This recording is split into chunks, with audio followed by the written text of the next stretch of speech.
Olá, eu me chamo Rafaela Pinheiro Pereira e vou apresentar a pesquisa do Plano de Trabalho, a distribuição socioespacial das equipes do Núcleo de Atenção à Saúde da Família nas regiões Norte e Nordeste do Brasil.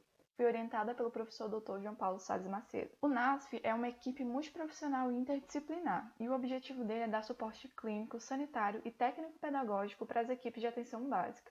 Ele foi criado em 2008, a partir da Portaria 154, com o intuito de fortalecer a PNAB. E aí, com a atualização desta, a gestão e organização do trabalho do NASF ele passa a se desenvolver a partir das demandas e necessidades advindas não apenas das equipes de tratamento de saúde da família, mas também das equipes EAB. No geral, analisar a distribuição socioespacial das equipes NASFs nas regiões Norte e Nordeste no Brasil e, nos específicos, identificar as equipes no banco de dados produzido no primeiro ano de execução da pesquisa Atuação do NASF em assentamentos rurais e comunidades quilombolas no Brasil, caracterizar essas equipes e analisar alguns aspectos da atuação do NASF com base nos resultados da avaliação externa do terceiro ciclo do PEMAC, por meio das variáveis educação permanente e planejamento das ações. Quanto à metodologia, esse é um estudo descritivo, de abordagem quantitativa e tem caráter transversal. As informações utilizadas foram recuperadas da base de dados do Departamento de Atenção Básica, o DAB, em novembro de 2018. E as informações sobre assentamentos de reforma agrária e comunidades quilombolas foram retiradas do Instituto Nacional de Colonização e Reforma Agrária, o INCRA. Foram utilizados também dados secundários do terceiro ciclo da avaliação externa do PEMAC, relativo ao período de 2015 a 2019,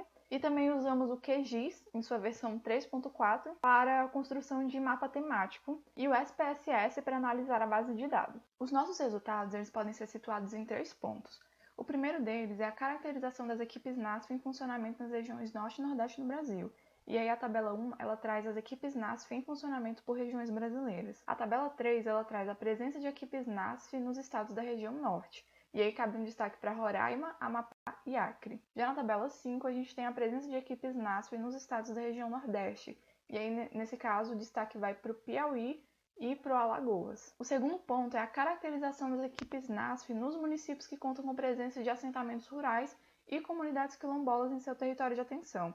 Aí a tabela 7, ela mostra a presença de comunidades quilombolas e de assentamentos nas regiões Norte e Nordeste. E a tabela 8, ela mostra a distribuição dessas equipes em municípios que contam com assentamentos de reforma agrária e comunidades quilombolas no Norte e Nordeste. Esses dados eles ficam mais claros nesse mapa que demonstra graficamente a distribuição socioespacial das equipes NASF no Norte e Nordeste, onde nós destacamos os vazios assistenciais. Com isso, fica claro que o NASF, enquanto instrumento de apoio às equipes de atenção básica, se faz presente na maior parte dos municípios dessas regiões. No entanto, a presença de equipes NASF nos municípios não significa necessariamente que os territórios e comunidades de tais localidades estejam sendo atendidos com qualidade, bem como sua ausência por si só não é suficiente para que se julgue negativamente as ações de saúde prestadas. E aí, pensando nisso, o terceiro ponto dos nossos resultados se deu na análise de 2 aspectos que integram o cotidiano do trabalho das equipes, que é a educação permanente e o planejamento das ações de trabalho. E aí, para isso, a gente analisou as respostas aos itens do questionário de avaliação externa do terceiro ciclo do PEMAC. Mas os dados, infelizmente, não poderão ser apresentados na íntegra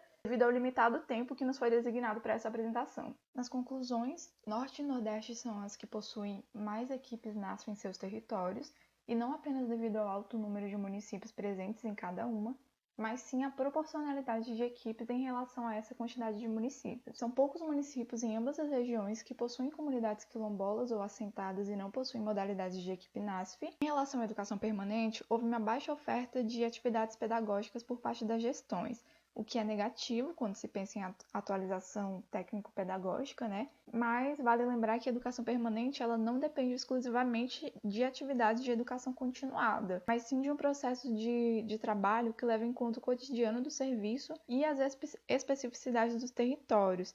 E nesse sentido, alguns percentuais foram positivos. Quanto ao planejamento das ações de trabalho, foram apresentados aspectos positivos, como a consideração do diagnóstico do território e o planejamento conjunto entre NASF e EAB, mas outros merecem mais atenção, como a ausência da gestão e os problemas de locomoção das equipes para a realização das atividades. Aqui algumas referências utilizadas na apresentação e muito obrigada.